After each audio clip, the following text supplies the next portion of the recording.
Cockroach পাৰ্টিৰ নাম আপুনি হয়তো বহুত শুনিলে। এইবাৰ শুনাম আপোনাক পঁইতাচোৰাৰ কাহিনী। হয়, আপুনি ঠিকেই শুনিছে। আপুনি বিৰিয়ানী খাবলৈ ভাল পায় নেকি? আপুনি এগৰাকী বিৰিয়ানী লাভাৰ নেকি? তেন্তে এই প্ৰতিবেদনটো চোৱাৰ পাছত আপুনি হয়তো বিৰিয়ানী খোৱাৰ আগত এবাৰ নহয় দুবাৰ ভাবিবলৈ বাধ্য হ'ব। এইখন গুৱাহাটীৰ হাতীগাঁৱৰ ঘটনা। হাতীগাঁৱৰ জাইকা বিৰিয়ানী হাউচত এইবাৰ পঁইতাচোৰাই লগালে খেলিমেলি। প্ৰতিদিনে দিনে নিশাই বহু লোকে খাদ্য গ্ৰহণ কৰা এই বিৰিয়ানী হাউচত এগৰাকী গ্ৰাহকৰ প্লেটত ওলাল পঁইতাচোৰা। পঁইতাচোৰা ওলোৱাৰ পাছতে বিৰিয়ানী হাউচত সৃষ্টি হ'ল হোৱা দোৱা। স্বাভাৱিকতে এতিয়া আপোনাৰ মনত এটা প্ৰশ্ন উঠিছে, ইয়াৰ পিছত আপুনি আকৌ এই বিৰিয়ানী হাউচত খাদ্য গ্ৰহণ কৰিবনে?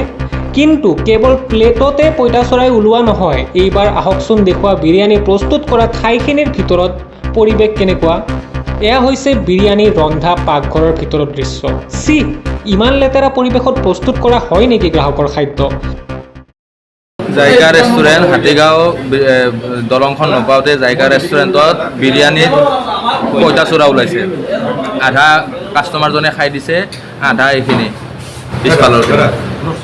খাদ্য প্ৰস্তুত কৰা ঠাইৰ পৰিষ্কাৰ পৰিচ্ছন্নতা আৰু খাদ্যৰ মানদণ্ডক লৈ এতিয়া স্বাভাৱিকতে উত্থাপন হৈছে বহু প্ৰশ্ন। ইতিমধ্যে এই ঘটনাৰ ভুক্তভোগী গ্ৰাহকজন হাতীগাঁও আৰক্ষী চকীত জাইকা বিৰিয়ানী হাউচৰ বিৰুদ্ধে এজাহাৰ দাখিল কৰিছে। এতিয়া প্ৰশ্ন হ'ল, হোটেল, ৰেষ্টুৰাঁ আৰু ধাবাৰ ৰন্ধন প্ৰক্ৰিয়া, পৰিৱেশ আৰু খাদ্য মানদণ্ড নিৰীক্ষণ কৰা খাদ্য সুৰক্ষা বিভাগ এই ঘটনাক লৈ কি পদক্ষেপ গ্ৰহণ কৰে? লগতে আৰক্ষী প্ৰশাসনে এই অভিযোগৰ ভিত্তিত কি ধৰণৰ ব্যৱস্থা গ্ৰহণ কৰে, সেয়া হ'ব লক্ষণীয়। গ্ৰাহকৰ স্বাস্থ্য আৰু খাদ্যৰ মানদণ্ডৰ সৈতে জড়িত এই ঘটনাই এতিয়া বিৰিয়ানী প্ৰেমীৰ মাজত সৃষ্টি কৰিছে প্ৰতিক্ৰিয়া। মানে মই লগৰজনে আহি আছিলোঁ, আমি গণেশগুৰিৰ পৰা আহি আছিলোঁ, তাতে বোলো যাওঁতে আমি বিৰিয়ানী খাই যাওঁ। বিৰিয়ানী খাব ধৰোঁতে মই 2 ঘৰমান খাইছোঁ বিৰিয়ানী। 2 ঘৰমান খাওঁতে 3 নম্বৰ ঘৰ খাওঁতে মানে মোৰ কিবা ইয়াত বিন্ধা নিচিনা লাগিছে মুখত। মোৰ কিনে বিন্ধিছে, তাৰপৰা ওলাইছে নহয় পঁইতাচোৰা। তাৰপৰা মই এটুকুৰাটো কিনিয়ে দিছোঁ, চুবাই গম নাপাওঁ, কিন্তু এটুকুৰা তাতে ওলাই গৈছে। মই চবকে দেখাইছোঁ পঁইতাচোৰা খানাটো ওলোৱা। তাৰপিছত মোৰ বমি হৈ গৈছে, বাহিৰত আহি গোটেই বমি কৰিছোঁ মই। কি আছিল দোকানখনৰ নাম? কি আছিলে দোকানখনৰ নাম জাইকা। কি ক'ব এতিয়া আপুনি? খাদ্যত এনেকুৱা পঁইতাচোৰা পাব? এনেকুৱাটো হ'লে মানুহ বহুত মৰি যাব। এতিয়া মানুহে এনেকৈ বন্ধ কৰিব লাগে এইবিলাক। এইবিলাক এনেকৈ কেতিয়াও হেৰি হ'ব নালাগে, বন্ধ কৰি দিব লাগে এনেকৈ। দোকানী মানুহক কৈছিলে নে আপোনালোকে? মই কৈছোঁ, তাৰপৰা দোকানী মানুহে মোক কৈছে, তোমাৰ যি ট্ৰিটমেণ্ট হয় কিবা হয় মই খৰচ কৰিম তোমাক, তুমি হ'ব অকণমান বহি দিয়া তুমি। তেনেকৈ মানি লৈছে। মই তেনেকৈ মানি লোৱা নাই, তেনেকৈ মানি ল'লে নহ'ব, কাৰণ তেনেকৈ তেওঁলোকে যদি সদায় এনেকৈ চলাই থাকে, মোক পইচা দি আজি কিবা মেনেজ কৰি ল'লে, কিন্তু তেনেকৈ নহ'ব নহয়। বেলেগ মানুহ তেনেকৈ বেলেগৰতো হানিকাৰ হ'ব। কাৰণ তাতে সৰু ল'ৰা-ছোৱালীয়ে বাচ্চা খাই আছে। মই চবকে ৰখাই দিছোঁ যে কোনো বিৰিয়ানী নাখাব, ডাইৰেক্ট পঁইতাচোৰা ওলাইছে। মই চবকে বন্ধ কৰি দিছোঁ বিৰিয়ানী খোৱা। তাৰপিছত আৰক্ষীক আপোনালোকে বহুত কৰিলে, আপুনি নিজে আহিলে? আৰক্ষীক আমি ইয়াতে ফোন কৰিলোঁ, তেওঁলোক আহিছে, আহি মোক মাতিছে ইয়াতে। জাইকা যিখন দোকান, হয়, স্বত্বাধিকাৰীজন অসমীয়া নে বহিৰাগত? তেওঁ অসমীয়া নহয়, মুছলিম বুলি গম পাইছোঁ মই। কি নাম তেখেতৰ? নহয়, হিন্দী বুলি নাজানো, অসমীয়া মুছলমানেই হ'ব। তেওঁ মুছলমান বুলি কোৱা শুনিছোঁ, কিবা হুছেইন নে আলি তেওঁ মালিকজন। এতিয়া থানাত আছে? থানাত আছে তেওঁ। হয়, এতিয়া মই কি ক'ম, এতিয়া বিল্ডিঙৰ মালিক হ'ল মোৰ মিছেছ। এতিয়া এই ল'ৰাজন, যিজন নাম ছেকেণ্ডাৰ, ল'ৰাজন অলপ উগ্ৰ টাইপৰ। সেইকাৰণে মোৰ মিছেছে মোক কৈছে যে এই ল'ৰাজনক আমি ৰাখিব নালাগে, বহুত মানে তাৰ কমপ্লেইনো পাইছোঁ। সি যোৱা 1 বছৰ হ'ল, 1 বছৰত সি যাই কেনে ক'লে যে মোক এটা ৰিনিউ কৰি দিব লাগে, কাৰণ 2025 তেতিয়া নাই, তেতিয়া মই ৰিনিউ নকৰোঁ। তেতিয়া তাৰ একদম হাতে ভৰি ধৰি দিলে। ঠিক আছে বাৰু, তুমি এইটো বছৰ চলোৱা, তুমি আগষ্টৰ 1 তাৰিখে তুমি খালী কৰি দিব লাগিব, আৰু সেই হিচাপে তোমাক এটা এগ্ৰিমেণ্ট বনাই দিলোঁ। আৰু সি চহী কৰিছে সেইটো। সি এখন নটাৰী কৰিছে। গতিকে তাৰ অনুৰোধত মোৰ পৰিবাৰে সেইখন তাক 1 বছৰৰ কাৰণে দিলে, আৰু সিও সন্মত হৈ কেনে পুৰা ক্লিয়াৰলি 8 নম্বৰ কলমত লিখা আছে এইটো, যে তাৰ অনুৰোধত, টেনেণ্টৰ অনুৰোধত, ছেকেণ্ডাৰীৰ অনুৰোধত তেওঁ এটা হিউমেনিটেৰিয়ান গ্ৰাউণ্ডত, মানৱতাৰ খাতিৰত তাক 1 বছৰৰ কাৰণে দিয়া হয়।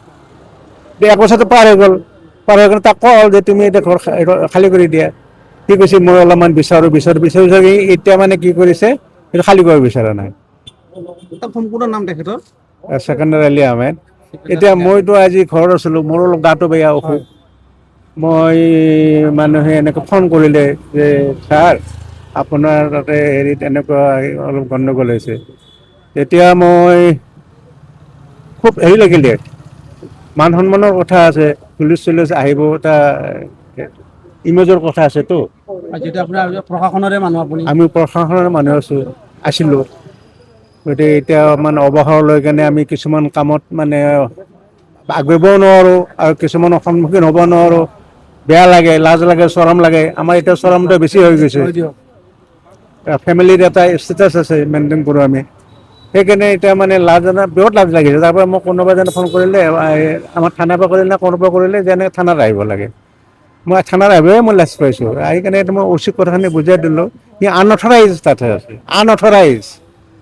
সেইটো লৈ কেনে তাক মই উকিলক তাতে নটিচো কৰাই দিছোঁ। উকিলে তাক নটিচ দিছে, মোৰ উকিল এজনে তাক নটিচ দিছে, তুমি আনঅথৰাইজ আছা, গতিকে তুমি এই যিকোনো মূলত বৰ্তমান খালী কৰিব খালী লাগে। কৰি দিব লাগে। এতিয়া সি এইবিলাক কৰি আছে, এইটো কৰিছে, সেইটো কৰিছে।